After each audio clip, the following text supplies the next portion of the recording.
नमस्कार दोस्तों, माँ बाप के अच्छे कर्मों का फल उनकी औलाद को भोगना पड़ता है।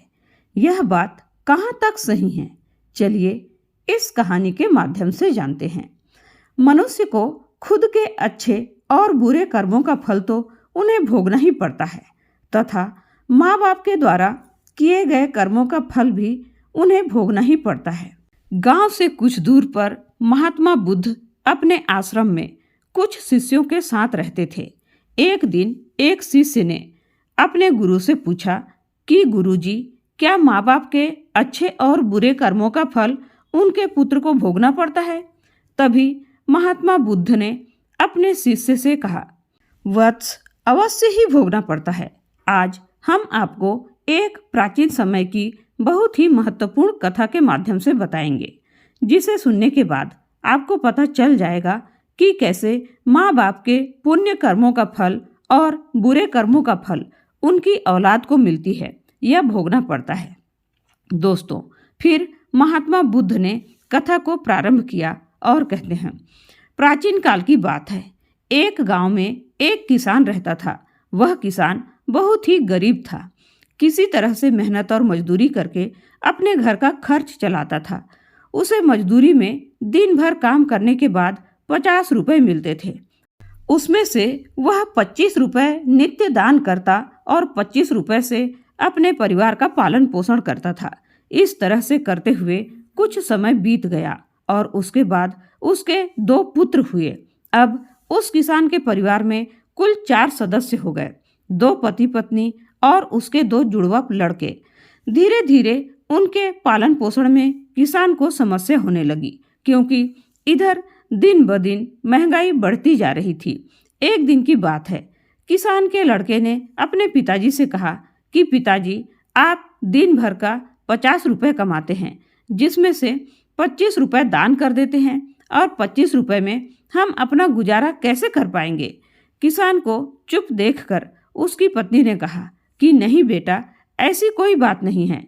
आपके पिताजी रोज 50 रुपए कमाते हैं, उनमें से 25 रुपए दान कर देते हैं। ये तुम्हारे लिए ही दान करते हैं, दूसरों के लिए नहीं।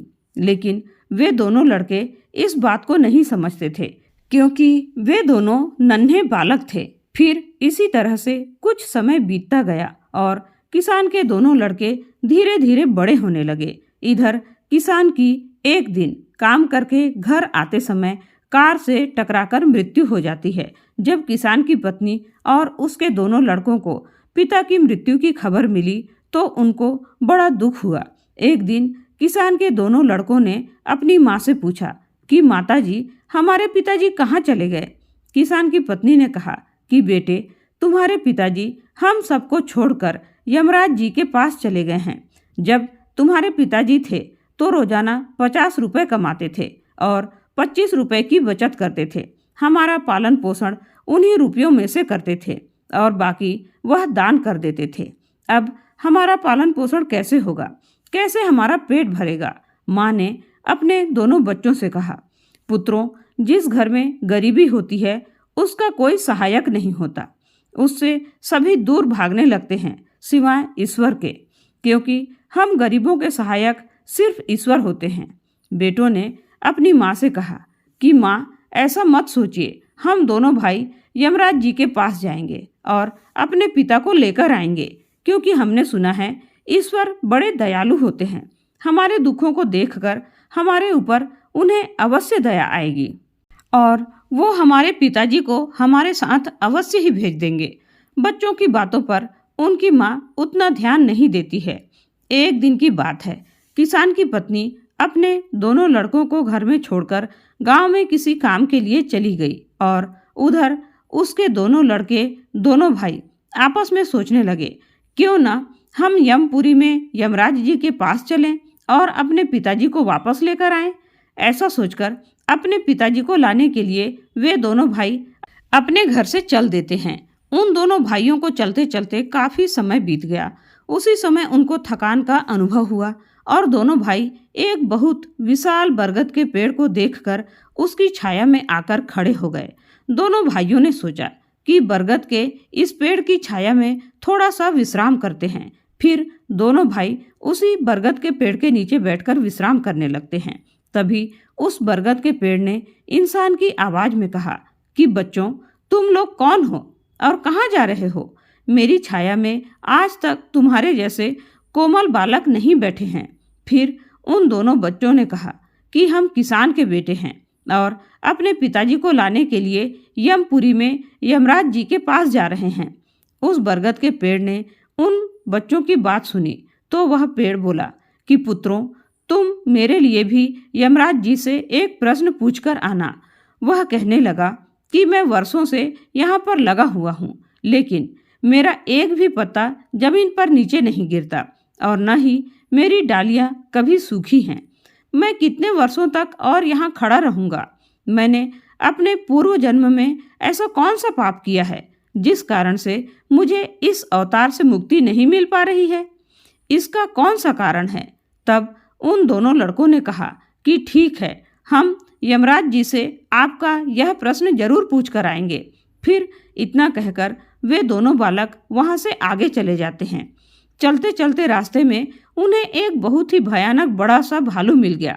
उस भालू को देखकर वे दोनों भाई डर के मारे कांपने लगे और खड़े हो गए। वहां से वे दोनों भाई भागने ही वाले थे, तभी भालू मनुष्य की आवाज में बोलने लगा, बच्चों, तुम मुझसे डरो मत। मुझे इतना बताओ कि तुम कौन हो और कहाँ जा रहे हो? वे दोनों बच्चे उस भालू के पास गए और हाथ जोड़कर कहने लगे, हे भालू देवता, हम दोनों किसान के पुत्र हैं और हम दोनों जुड़वा भाई हैं। हम दोनों यमपुरी में यमराज जी के पास अपने पिताजी को लेने के लिए जा रहे हैं। उस भालू ने कहा कि बच्चों, तुम यमराज जी से मेरा एक प्रश्न पूछकर आना। मैं कई वर्षों से यहाँ पर इस जंगल में पड़ा हुआ हूँ। मुझसे अब चला भी नहीं जाता।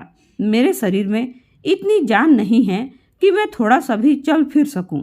मैंने अपने पूर्व जन्म में ऐसा कौन सा पाप किया है जिस कारण से मुझे इस अवतार से मुक्ति नहीं मिल पा रही है? इसका क्या कारण है? तब उन लड़कों ने कहा, ठीक है, हम यमराज जी से आपका यह प्रश्न पूछकर जरूर आएंगे। इतना कहकर वे दोनों लड़के आगे चलने लगे। फिर चलते चलते रास्ते में उन्हें एक सेठ जी मिले। सेठ जी ने कहा कि बच्चों, तुम दोनों कौन हो और इतनी कड़ी धूप और गर्मी में कहाँ जा रहे हो? देखने में तो तुम बड़े ही सुकुमार और कोमल लग रहे हो। उन लड़कों ने कहा कि सेठ जी, हम दोनों किसान के बेटे हैं और हम दोनों सगे जुड़वा भाई हैं। हम दोनों यमपुरी में यमराज जी के पास अपने पिताजी को लाने के लिए जा रहे हैं। उस सेठ ने कहा कि तुम यमराज जी से मेरे लिए एक प्रश्न पूछकर आना। फिर वह सेठ जी कहता है, पुत्रों, मैं चलते हुए राहगीरों की प्यास बुझाने के लिए कई सालों से यहाँ पर एक कुआं खुदवा रहा हूँ, लेकिन इसमें पानी अभी तक नहीं निकला। मैंने अपने पूर्व जन्म में ऐसा कौन सा अपराध किया था जिस कारण से इस कुएं में अभी तक पानी नहीं निकला? मैंने इसमें बहुत सारे पैसे भी खर्च कर दिए हैं, लेकिन अभी तक सफल नहीं हुआ। इसका क्या कारण है? उन लड़कों ने कहा, ठीक है सेठ जी, हम यमराज जी से आपका यह प्रश्न जरूर पूछ कर आएंगे। इतना कहकर वे दोनों बालक वहां से आगे की ओर चल दिए। चलते चलते रास्ते में उन्हें एक बहती हुई नदी मिली। फिर धीरे धीरे दोनों भाई नदी के किनारे पर पहुंचे तो उस नदी से एक मछली निकलकर उनके पैरों के पास आ गई और कहने लगी, बालकों, तुम कौन हो और कहाँ जा रहे हो? तुम दोनों बिना नाव के ही क्यों जा रहे हो? तब उन्होंने कहा कि नाव में बैठने के लिए हमारे पास पैसे नहीं हैं, क्योंकि हमारे जो पिताजी थे वे दिन के 50 रुपये कमाते थे, जिसमें से 25 रुपये रोजाना वे दान कर देते थे और 25 रुपये से हमारा पालन पोषण होता था और किसी तरह से हमारे घर का गुजारा होता था। अब हमारे पिताजी घर पर नहीं हैं, वे ईश्वर के पास चले गए हैं, इसलिए हम दोनों भाई उनको लाने के लिए यमपुरी में यमराज जी के पास जा रहे हैं। उन बच्चों की बातें सुनकर उस मछली ने कहा कि बच्चों, तुम यमराज जी से मेरा एक प्रश्न पूछकर आना। कई वर्षों से मैं इस नदी में भटक रही हूँ। मेरी 7 पीढ़ियाँ गुजर गई हैं, परंतु मैं अभी तक इसी नदी में रह रही हूँ। मैंने अपने पूर्व जन्म में ऐसा कौन सा अपराध किया था जिसके कारण मुझे इस अवतार से मुक्ति नहीं मिल पा रही है। इसका क्या कारण है? तब उन लड़कों ने कहा, ठीक है, हम यमराज जी से आपका यह प्रश्न जरूर पूछेंगे और वापस आते समय आपको बताकर जाएंगे। इतना कहकर वे दोनों लड़के वहां से आगे बढ़ गए। चलते चलते दोनों भाई नदी के दूसरे किनारे पर पहुंच गए। दूसरे किनारे पर जब वे पहुंचे तो देखा कि एक मरा हुआ व्यक्ति वहां पर पड़ा हुआ है। दोनों भाई उस मरे हुए आदमी को उठाकर जब जाने लगे तो वह मरा हुआ आदमी चिल्लाने लगा और कहने लगा कि बच्चों, तुम कौन हो और कहाँ जा रहे हो? उन लड़कों ने उसकी आवाज़ सुनकर कहा कि हम किसान के पुत्र हैं और हम दोनों जुड़वा भाई हैं। हम दोनों भाई यमपुरी में यमराज जी के पास अपने पिताजी को लेने के लिए जा रहे हैं। उस आदमी ने कहा कि तुम यमराज जी से मेरा एक प्रश्न पूछकर आना। मेरा शरीर कई वर्षों से इस नदी के किनारे पर ही पड़ा हुआ है। कभी पानी की लहर आती है तो मेरा शरीर नदी के अंदर चला जाता है, लेकिन वापस लहर के साथ फिर से बाहर निकलकर किनारे पर आ जाता है। न तो मेरा शरीर गलता है और न ही सड़ता है। इतने सालों से जैसा का तैसा ही है।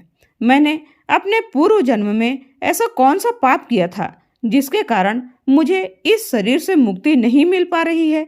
इसका क्या कारण है? उन लड़कों ने कहा, ठीक है, हम यमराज जी से तुम्हारा यह प्रश्न जरूर पूछ कर आएंगे। इतना कहकर वे दोनों बालक चलने लगे। वहां से चलते चलते दोनों भाई को रात हो गई थी और काफी दिनों से चलते ही जा रहे थे, तो वे दोनों भाई काफी थक गए थे। तभी उन्हें पास में एक झोपड़ी दिखाई दी तो वे दोनों भाई उसके अंदर सो गए।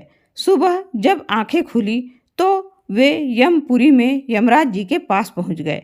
दोनों भाइयों ने यमराज जी को हाथ जोड़कर प्रणाम किया और कहने लगे, हे प्राणदाता, हमारे पिताजी कहाँ पर हैं? जब हमारे पिताजी घर पर थे तो वे रोजाना 50 रुपये कमाते थे, जिसमें से 25 रुपये दान करते थे और 25 रुपये से हम लोगों का पालन पोषण करते थे। लेकिन अब जब वे घर पर नहीं हैं तो हम दोनों भाई और हमारी माँ भूखे मर रहे हैं। आप उन्हें जल्दी से हमारे साथ हमारे घर पर भेज दीजिए। यमराज जी ने उन दोनों बालकों की बातें सुनकर कहा, ठीक है, मैं तुम्हारे पिताजी को तुम्हारे घर पर भेज दूंगा। पहले तुम दोनों भाई यहाँ पर बैठो। यमराज जी ने उन दोनों बालकों को अपने पास बैठाया और उनको भोजन कराया। भोजन कराने के बाद पूछा कि तुम दोनों भाइयों को और क्या चाहिए? उन दोनों लड़कों ने रास्ते में जो जो उनको मिला था उनके प्रश्न यमराज जी से पूछे। यमराज जी ने उन सभी के प्रश्नों का उत्तर दिया और कहा, हे पुत्रों, तुम दोनों जाते समय उन सबको उनके उत्तर बताते जाना। और यमराज ने कहा कि तुम दोनों अपने घर पर जाओ, तुम्हारी माँ तुम्हारा इंतजार कर रही है। तुम्हारे पिताजी तुम्हारे घर पर पहुंच जाएंगे। फिर दोनों भाई यमराज जी को प्रणाम करके वहां से वापस अपने घर के लिए चलने लगे। चलते चलते रास्ते में सबसे पहले उन्हें वही मरा हुआ आदमी मिला जो नदी के किनारे पड़ा हुआ था। उन दोनों लड़कों को देखकर वह मरा हुआ आदमी खुश हुआ और कहने लगा, बच्चों, तुमने यमराज जी से मेरा प्रश्न पूछा था? तब उन्होंने कहा कि हाँ, हमने यमराज जी से आपका प्रश्न पूछा था। यमराज जी ने कहा कि तुम पिछले जन्म में बहुत बड़े विद्वान थे, परंतु किसी को भी अपना ज्ञान नहीं बांटा। अब मर गए तो वह ज्ञान तुम्हारे अंदर ही अंदर खौल रहा है। जब तक तुम अपना ज्ञान किसी को नहीं बांटोगे तब तक तुम्हारी आत्मा को शांति नहीं मिलेगी। फिर उस मृतक आदमी ने कहा कि बच्चों, अब ऐसी हालत में मेरे पास ज्ञान लेने के लिए कौन आएगा? तुम ही मेरा ज्ञान ले लो। फिर उस मृतक आदमी ने दोनों भाइयों को जितना भी उसके पास ज्ञान था वह सारा ज्ञान उन दोनों बालकों को दे दिया और ज्ञान देने के बाद तुरंत ही उसकी आत्मा को मोक्ष की प्राप्ति हो गई। फिर दोनों भाई वहां से आगे चल पड़े। चलते चलते उन्हें वही मछली मिली। मछली ने कहा कि बच्चों, क्या तुमने ईश्वर से मेरा प्रश्न पूछा था? उन दोनों बालकों ने कहा कि हाँ, हमने ईश्वर से आपका प्रश्न पूछा था। उन्होंने कहा कि तुम्हारे अंदर अमृत है। जब तक तुम इस अमृत को किसी को नहीं दे दोगी तब तक तुम ऐसे ही व्याकुल रहोगी। फिर मछली ने कहा कि बच्चों, अब कौन मिलेगा मुझे? तुम ही मेरा अमृत ले लो। फिर मछली ने अपना अमृत उन दोनों बच्चों को दे दिया और अमृत देते ही उस मछली की आत्मा को मोक्ष की प्राप्ति हो गई। इसी तरह से दोनों भाई वहां से आगे बढ़े तो चलते चलते रास्ते में उन्हें वही सेठ मिला जो राहगीरों के लिए कुआं खुदवा रहा था। उस सेठ ने जैसे ही दोनों लड़कों को देखा तो बड़े प्रेम से हाथ जोड़कर कहने लगा कि बेटे, तुम दोनों ने मेरा ईश्वर से प्रश्न पूछा था? उन्होंने कहा कि हाँ, पूछा था। ईश्वर ने कहा कि आपके घर में 2 जवान कुंवारी कन्याएं बैठी हुई हैं। जब तक आप दोनों कन्याओं का विवाह नहीं कर दोगे और कन्यादान नहीं करोगे तब तक इस कुएं में से पानी नहीं निकलेगा। पहले जो आपका कर्म है उसे पूरा कीजिए। जो ईश्वर ने आपको दायित्व सौंपा है पहले वह कीजिए। आप कन्यादान कीजिए, उसके बाद इस कुएं को खुदवाइए। फिर उस सेठ ने कहा कि मैं अपनी कन्याओं के लिए लड़का कहाँ ढूंढने जाऊंगा?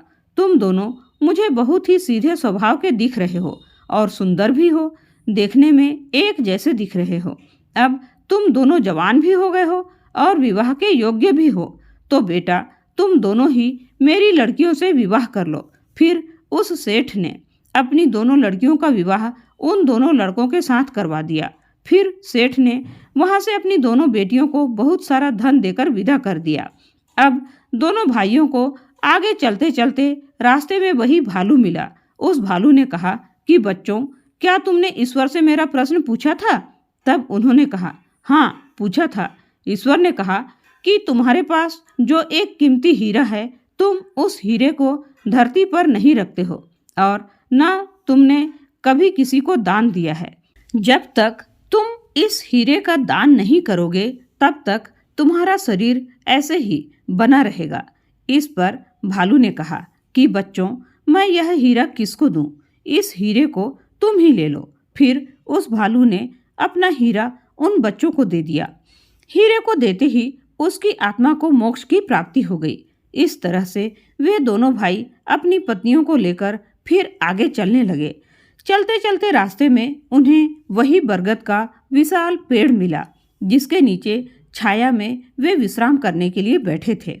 उसने पूछा कि बच्चों, क्या तुमने ईश्वर से मेरा प्रश्न पूछा? उन्होंने कहा, हाँ, पूछा था। ईश्वर ने कहा कि पूर्व जन्म में तुम बहुत ही अमीर व्यापारी हुआ करते थे। तुम्हारे पास धन इतना अधिक था कि तुम्हारी 7 पुश्तें भी बैठकर आराम से खाती तो खत्म नहीं होता, लेकिन तुमने उतना धन होने के बावजूद भी किसी को 1 फूटी कौड़ी तक दान में नहीं दिया। जब तक तुम वह सारा धन दान नहीं कर देते तब तक तुम्हें मोक्ष नहीं मिल सकता। उस बरगद के पेड़ ने कहा, बच्चों, अब मैं किसके पास जाऊंगा उन रुपयों का दान करने के लिए? इसलिए तुम ही इन सारे रुपयों को रख लो ताकि मुझे मोक्ष की प्राप्ति हो सके। बरगद के पेड़ ने जैसे ही सारे रुपयों का दान किया, उसकी आत्मा को शांति मिल गई और वह पेड़ उस अवतार से मुक्त हो गया। फिर दोनों भाई अपनी अपनी पत्नियों के साथ चलते चलते अपने घर पहुंच गए। जब दोनों भाई अपने घर पहुंचे तो किसान की पत्नी उनको देखकर बड़ी खुश हुई और कहने लगी कि तुम दोनों भाई कहाँ चले गए थे और ये दोनों लड़कियां तुम्हारे साथ कौन हैं? फिर दोनों भाइयों ने जो भी उनके साथ घटनाएं घटी थी वह सब कुछ अपनी माँ को बता दी। अब उन दोनों बच्चों को ज्ञान हो चुका था कि हमारे पिताजी वापस नहीं आ सकते। अब उनकी मुक्ति हो चुकी है। उनके पिताजी ने जो दान धर्म किया था उसका फल उन दोनों भाइयों को ईश्वर ने दे दिया। तो दोस्तों, इस प्रकार से महात्मा बुद्ध ने अपने शिष्यों को बताया कि माता पिता के अच्छे और बुरे कर्मों का फल उनकी औलाद को कैसे प्राप्त होता है और पूर्व जन्म के कर्मों का फल व्यक्ति को कैसे मिलता है और उसके पिता द्वारा किए गए पाप और पुण्य कर्म भी उसके बच्चों को कैसे मिलते हैं। तो दोस्तों, कैसी लगी आपको यह कहानी? हमें कमेंट सेक्शन में ज़रूर बताइएगा। अच्छी लगी हो तो इस चैनल को सब्सक्राइब जरूर कीजिएगा। चलिए मिलते हैं ऐसी ही कोई नई कहानी के साथ।